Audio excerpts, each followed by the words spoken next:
هاي جايز، كيفكم؟ شو اخباركم؟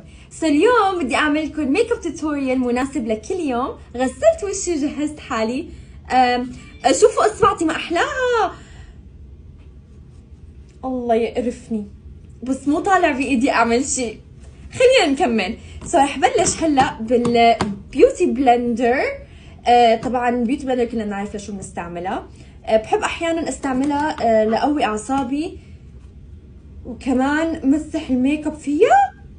واو، عم نكتشف اشياء جديده ومن زدتهم كمان عادي، مو مشكله، بنجيب غيرهم، شو هالقصه الكبيره. هلا رح اخذ الفرشايه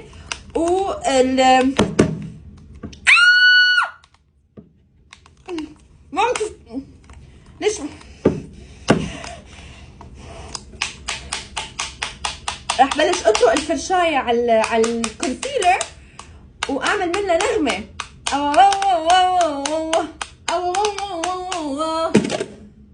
وكمان نزتها.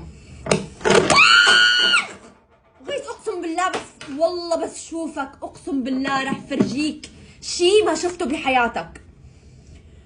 اوكي، هلا رح ناخذ الحمرة ورح نبلش نكتب على ايدنا، واشوفوا لونها ما احلاها. هذا اللون الحمار بجنن.